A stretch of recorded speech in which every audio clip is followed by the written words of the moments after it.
Oke, kita lanjut ya. Ini udah ngerti ya, berarti bedanya alkyl halida, aryl halida, dan vinyl halida, namanya bagus ya, halida. Ya, itu perbedaannya ada di senyawa rantai karbonnya, ya kan? Yang ini rantai terbuka, alkyl, aryl itu rantai tertutup atau aromatis, yang vinyl adalah ikatan rangkap, karbonnya mengalami ikatan rangkap, punya ikatan rangkap. Oke, selanjutnya tata nama alkyl halida. Yang tadi aku bilang, penamaannya kita sekilas saja. Ada klasifikasi penamaan.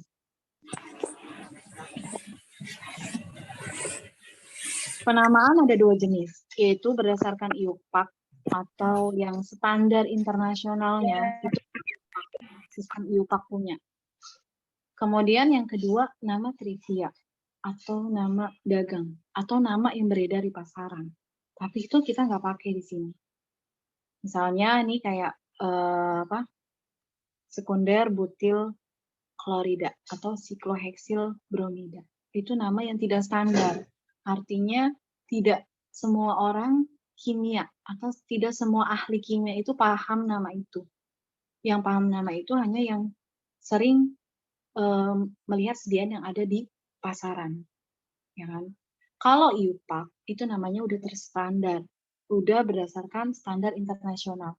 Artinya nama IUPAC adalah nama yang diakui atau nama paten, ya kan?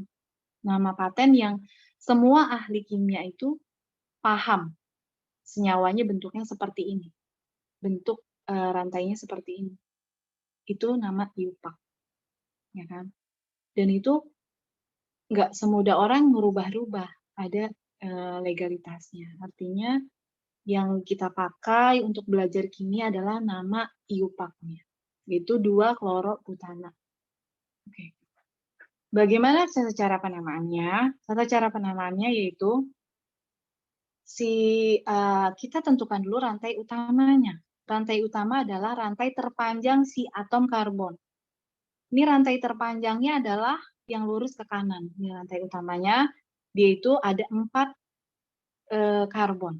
Di mana 4 karbon adalah butana. Itu harus udah hafal sih sebenarnya. 4 karbon adalah butana. Yang metana, etana, propana, butana. Ini butana. Kemudian kloronya ada di atom karbon nomor 2. Ini karbon 1, ini karbon 2, ini karbon 3, ini karbon 4. Nah, jadi aku punya alat tulis itu rusak, ini nggak bisa nyala. Jadi, ada susah kalau ngajar kimia nggak bisa nulis. Mungkin bisa beli lagi deh. Harus pakai alat tulis. Bisa juga. Oke, sementara padanya dulu ya. Jadi, ini kalau lihat dari yang kiri, ini adalah C pertama. Ini adalah C kedua, ini adalah C ketiga, dan ini C keempat. Di mana Cl-nya ini berada di atom C nomor 2. Ya kan? Maka namanya adalah 2-klorobutana. Ya kan?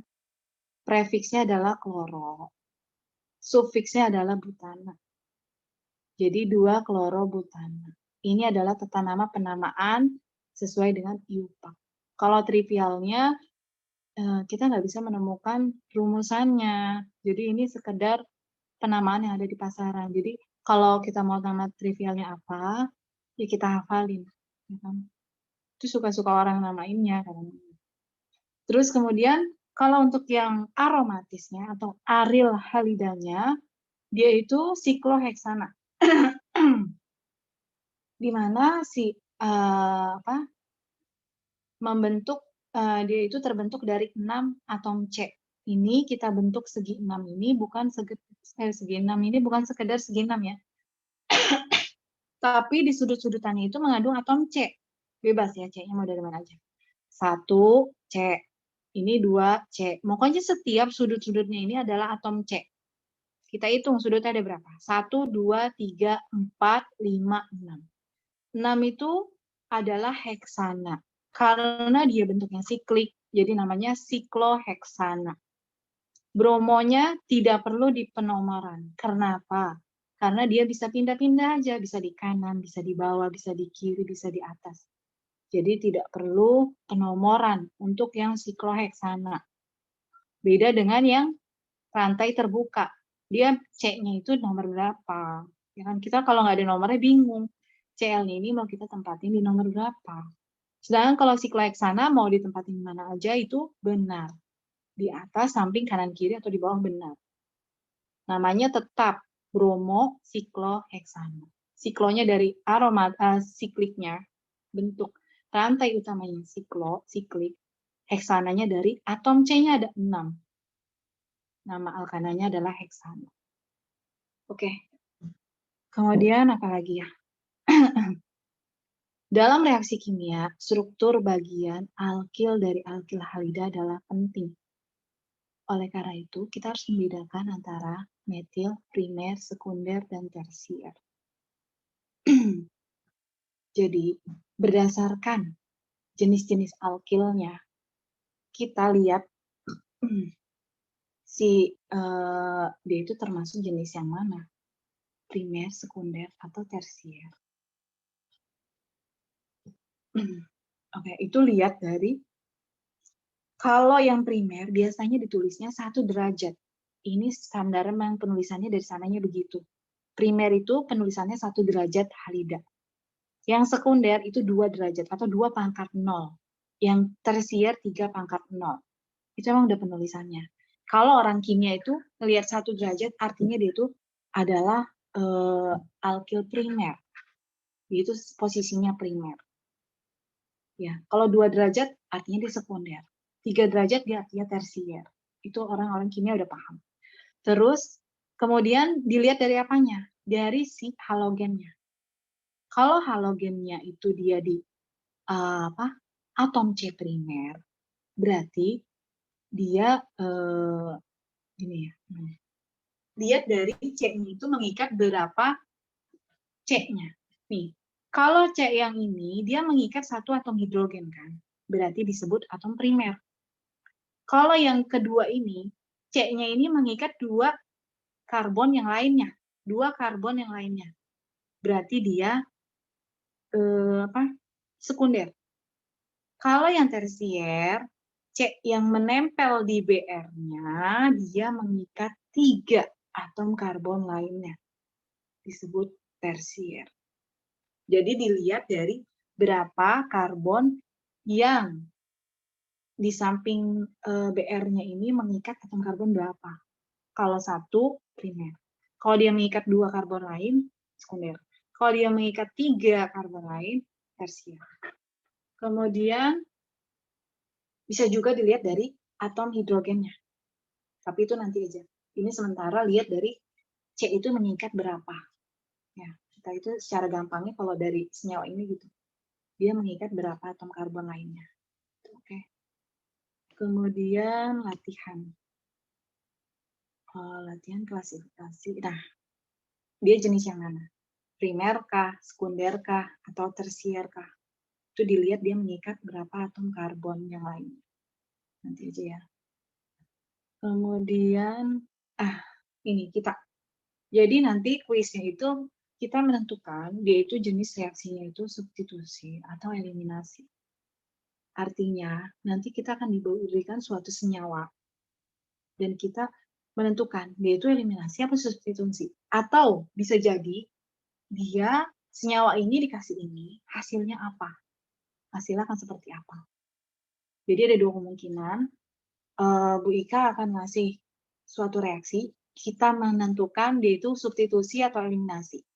Atau SN1, SN2, atau E1, E2. Atau juga diberikan suatu senyawa, dikasihkan reaksi set ini, hasilnya apa. Jadi ada 2 kemungkinan itu. Nah, itu aku juga belum tahu soalnya kayak apa. Jadi, pertama kita jelaskan dulu dari kata-kata yang ada di kiri ya. Nah, ini butuh pemahaman. Udah di-record kan ya? Oke. Reaksi substitusi. Reaksi substitusi itu adalah reaksi penggantian Maaf ya, aku nggak bisa nulis.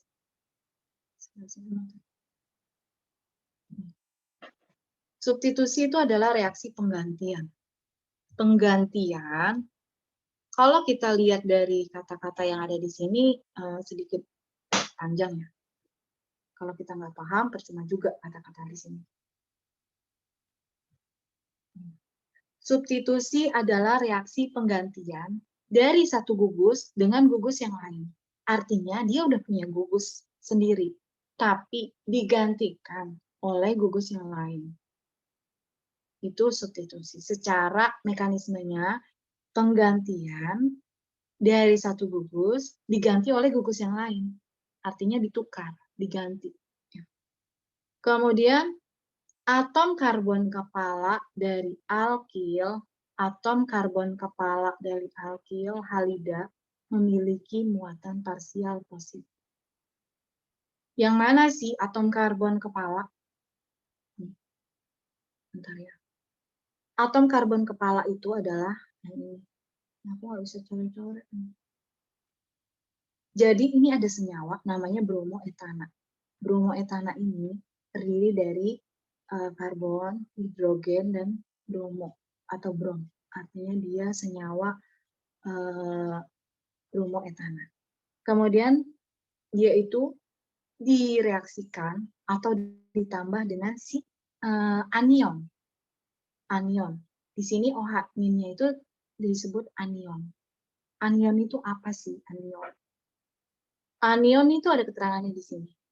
Anion adalah spesies lain yang membawa pasangan elektron yang tidak digunakan bersama-sama di kulit terluar.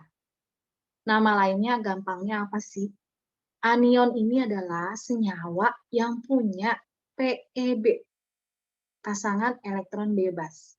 Kan kita udah belajar ya, PeB itu adalah titik-titik nih, titik-titik yang ada di sini, di atom O-nya. Itu senyawa anion.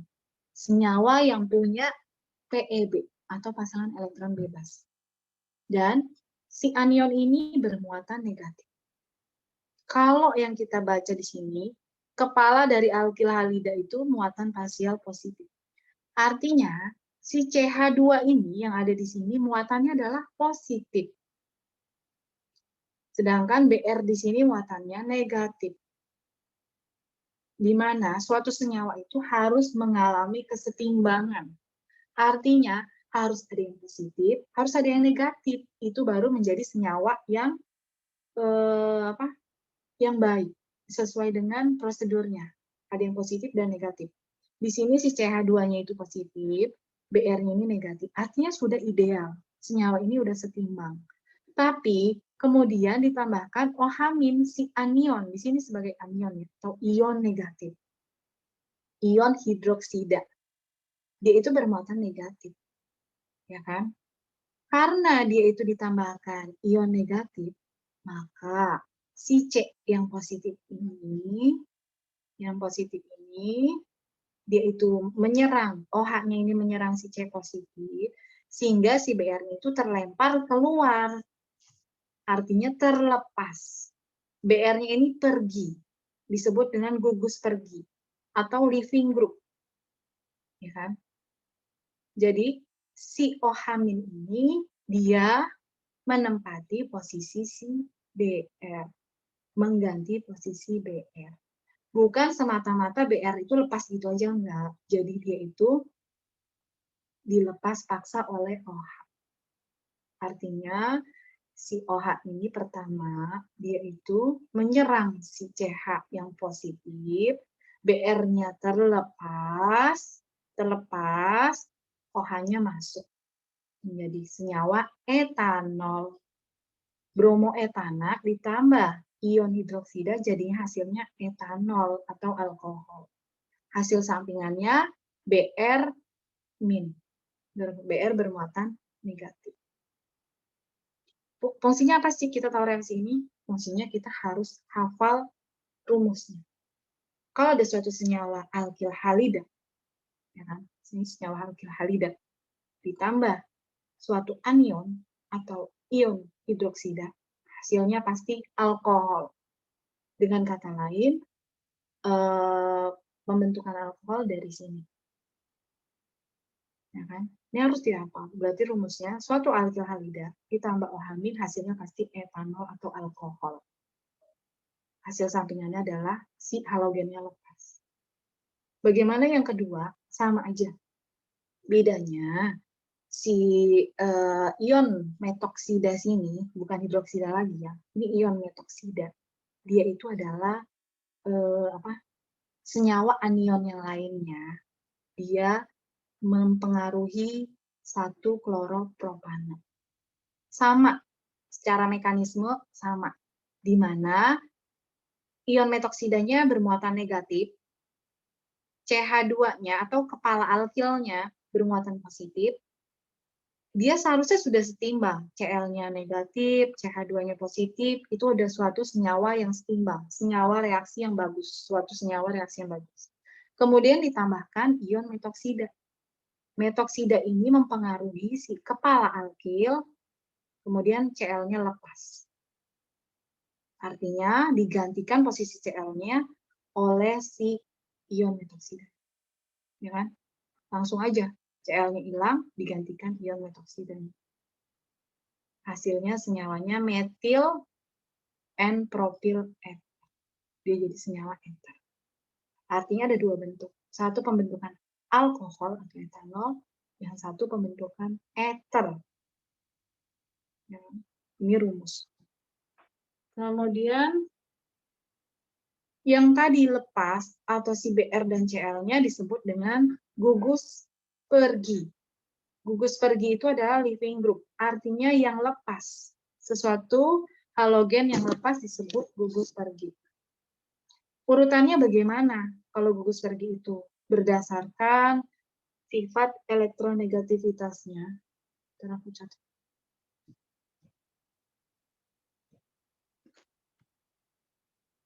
Jadi, golongan 7A, golongan 7 itu ada namanya F. Cl, Br, ada I. Ini sesuai urutan ini, sesuai juga dengan urutan kemudahan leaving group. Artinya, semakin ke kanan, elektronegativitasnya semakin tinggi. Elektronegativitasnya semakin tinggi. Elektronegativitas itu artinya dia semakin menarik elektron. Semakin ke kanan. Kalau kita lihat dari tabel periodik, itu semakin ke kanan semakin tinggi. Semakin ke atas semakin tinggi. Dan urutannya, yang pertama pergi pasti si I dulu. Kalau I-nya udah pergi, baru si Br. Kalau Cl-nya udah pergi, baru si F. Oke. Jadi harus berurutan.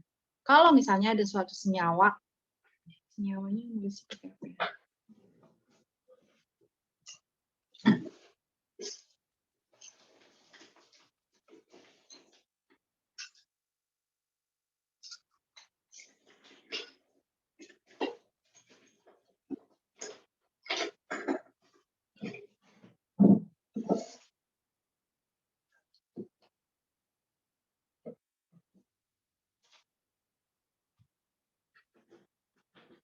Nyari maksudnya.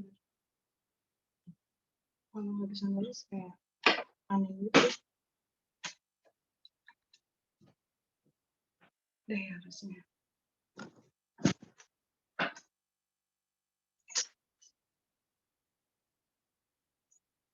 Oke. Kita nulis pakai ini.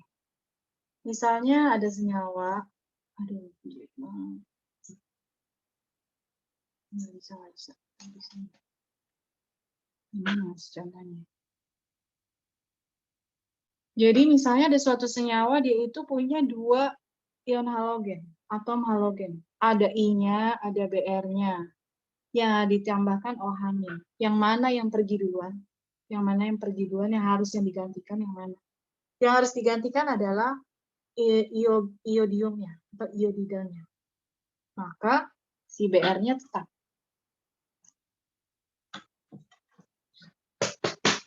Bentar ya.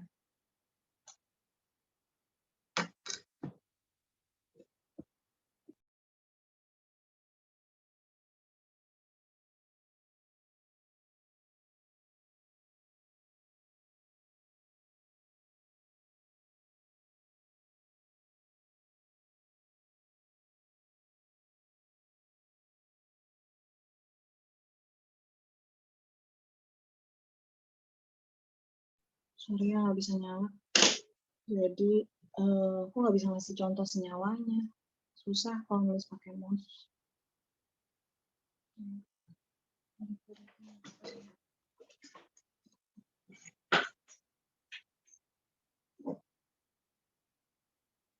Misalnya ada senyawa,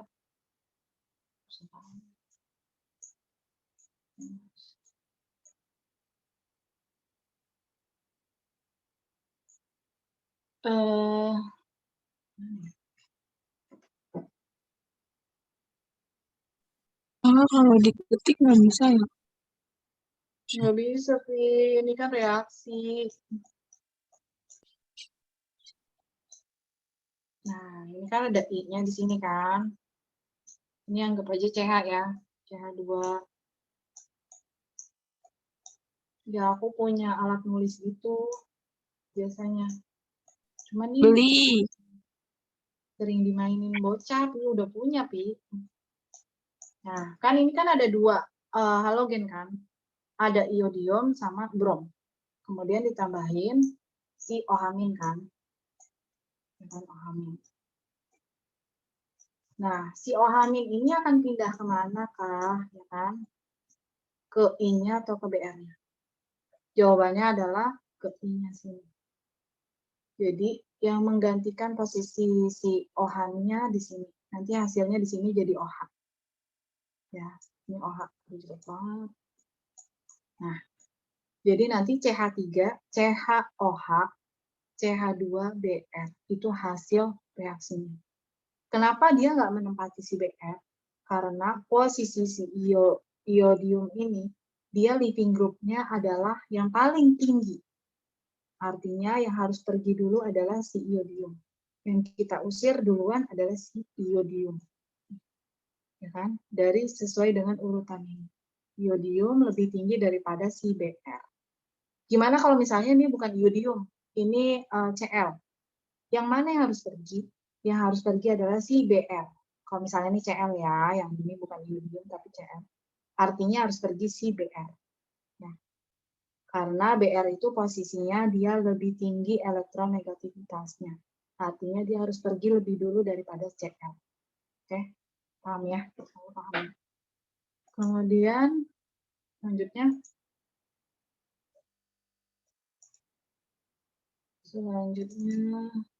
eliminasi. Masih ya? Masih reaksi substitusi. Dari kata-kata yang ini, kita harus telaah atau kita jelasin lagi. Kalau kita sekedar baca, nggak bakal ngerti. Tapi kalau kita telaah, kita pahami, pasti ngerti. Insya Allah ngerti. Nah, si alkil halida ini dalam reaksi substitusi sering disebut dengan nukleofil. Nukleofil atau nukleofilik atau nukleofil ini, ya nukleofil. Ini artinya adalah nukleo itu artinya inti. Nukleo itu inti. Fil itu adalah suka atau cinta. Dia itu disebut artinya jadinya pencinta inti. Nah, terus dia itu biasanya ditulisnya dengan apa? Dengan lambang NU. NU aja susah banget. Allah. Nih. Jadi dia lambangnya itu NU ada pangkatnya min ya. NU min. Jadi si nukleofil ini dia itu pencinta inti. Di mana inti itu mengandung proton. Inti mengandung proton. Proton ingat, lawan dari elektron. Proton itu muatannya adalah positif.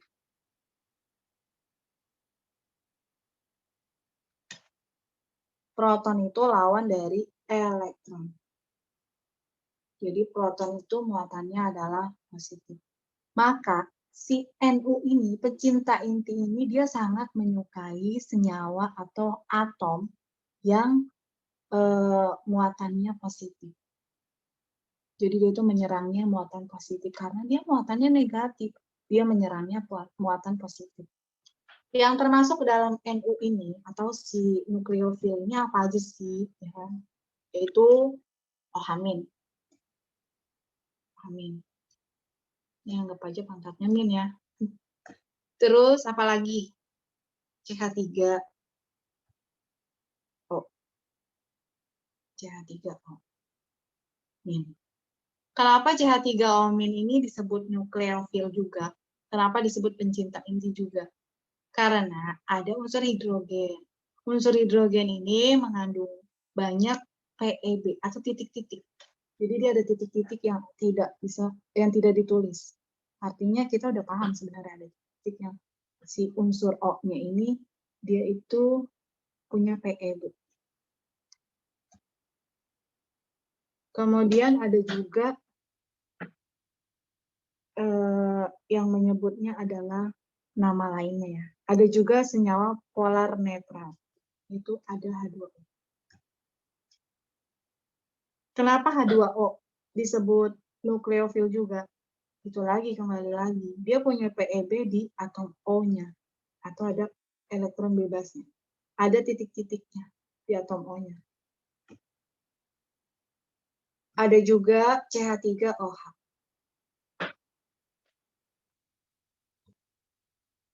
Nah, ini senyawa-senyawa yang disebut nukleofil.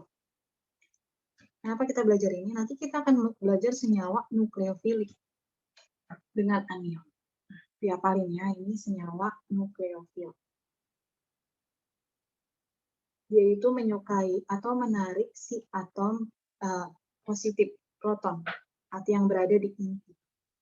Dia disebut pecinta inti atau suka dengan yang muatannya positif. Senyawa-senyawa nukleofil.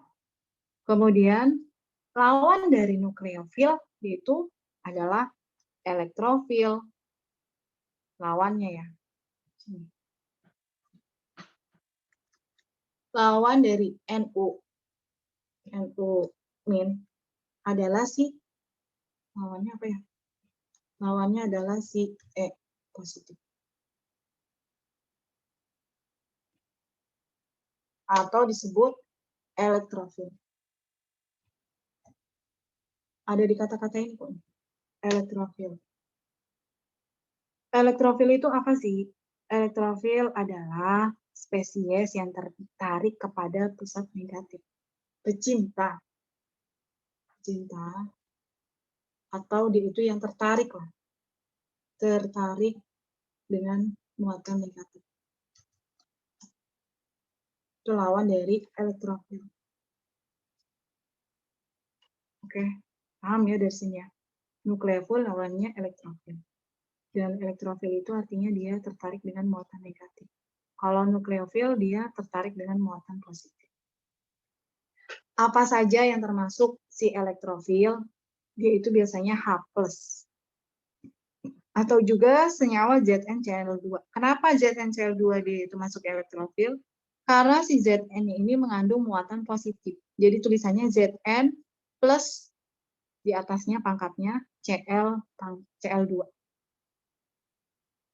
Elektrofil itu apa aja? Elektrofil yaitu elektrofil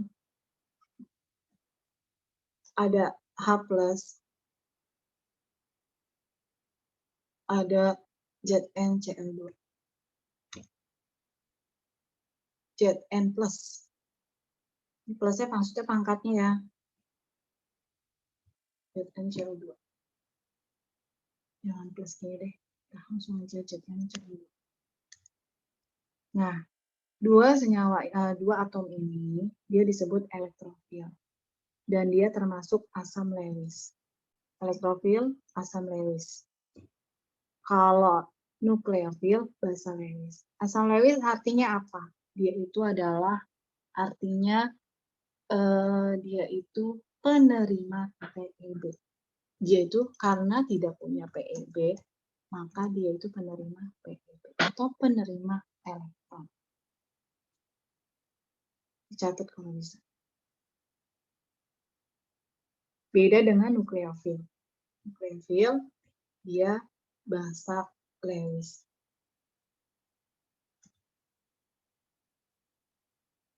Artinya dia itu pendonor PeB atau pendonor elektron. Sering dengar kan kita teori Lewis di mana asam itu penerima PeB atau penerima elektron, sedangkan basa Lewis adalah pendonor atau yang menyumbangkan PeB. Karena kita lihat kalau dari nukleofil sendiri dia ada PeB-nya yang titik-titik yang ada di O-nya, berarti dia pendonor elektron. Kalau kita lihat dari senyawa atom elektrofil, dia tidak punya PeB. H+ tidak punya PeB. ZnCl2 tidak punya PeB. Itu perbedaan nukleofil dengan elektrofil. Apalagi ya? Selanjutnya masuk ke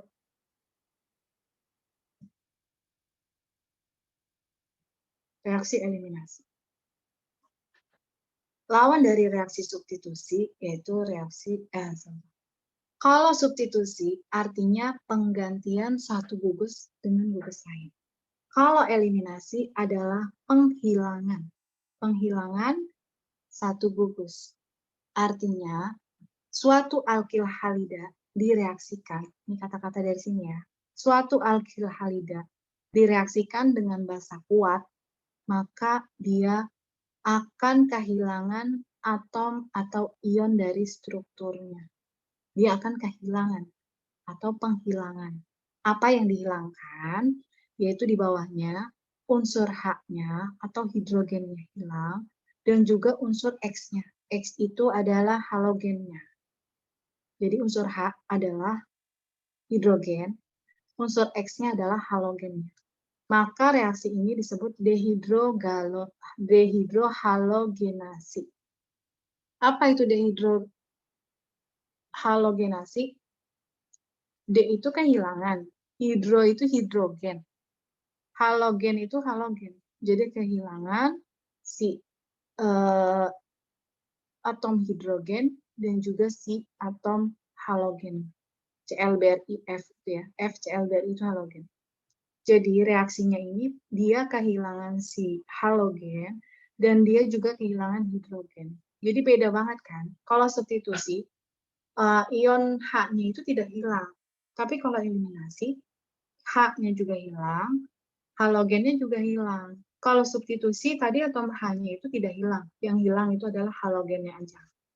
Ini kan terlihat jelas kan jadinya. Di mana awalnya ini adalah 2 bromopropana. Propana itu si rantai karbonnya ada 3 disebut propana. 2 itu posisi bromo itu di atom nomor 2. Kemudian yang dimaksud kehilangan H-nya itu adalah dia itu direaksikan dengan suatu basa kuat. Di mana OH itu adalah basa kuat, dikategorikan sebagai basa kuat. Dia bermuatan negatif. Dia itu sebenarnya bisa menyerang. Nah, senyawa yang bromopropana ini adalah senyawa yang sudah setimbang. Si Br-nya negatif, si CH yang ada di sininya, kepala alkilnya ini adalah bermuatan positif.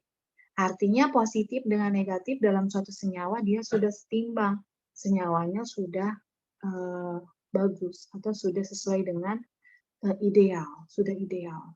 Tapi ketika ditambahkan si ohamin atau basa kuat, maka dia akan merubah si ohamin ini akan menyukai si atau menarik si hidrogen. OH di sini akan menarik hidrogen, menghasilkan H2O, ya kan, menghasilkan senyawa H2O.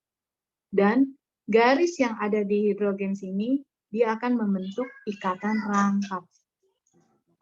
Bromonya akan lepas. Bromonya itu lepas artinya dia akan terpental keluar karena senyawanya menjadi tidak setimbang. Karena tidak setimbang, bromonya akan terlempar keluar, menghasilkan H2O dan brom. Dan yang tadi elektron yang mengikat hidrogen dan mengikat brom di sini satu-satu akhirnya membentuk ikatan rangkap.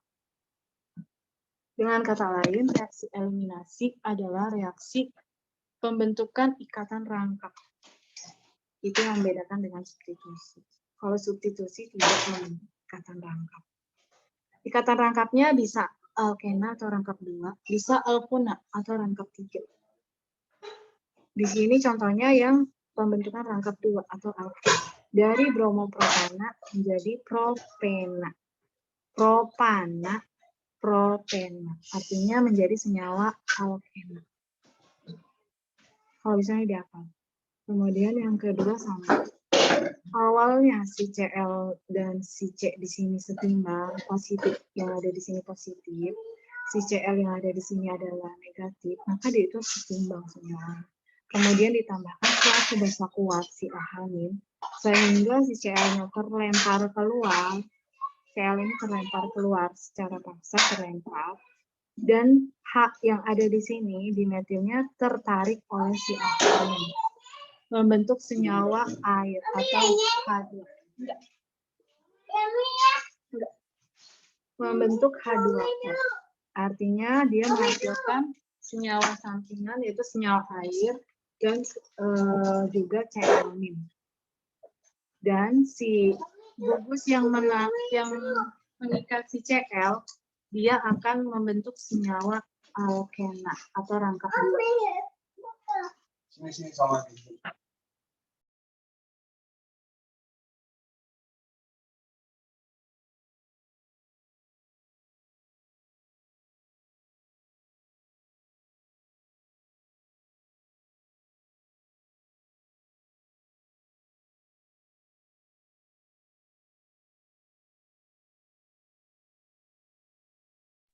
Sorry. Nah, jadi namanya bukan 2-kloro 2-metilpropana ya, namanya jadi metilpropena. Propana jadi propena. Ini yang di dalam kurungnya nama trivial atau nama yang beredar di pasaran. Oke. Intinya sih eliminasi dia penghilangan ion atau atom hidrogen dan juga atom halogen. Intinya situ. Terus cirinya lainnya yaitu ada senyawa airnya. Kalau reaksi substitusi tidak ada air, tidak ada air yang dihasilkan. Nih kan, substitusi tidak ada air. Dan substitusi itu hidrogennya nggak hilang, tidak membentuk H2. Oke, dan sampai sini dulu kali ya. Selanjutnya mungkin sesi 2 nanti, kapan ya? Besok kali ya? Selalu besok. Itu kita masuk ke SN1, SN2, eliminasi 1, eliminasi 2.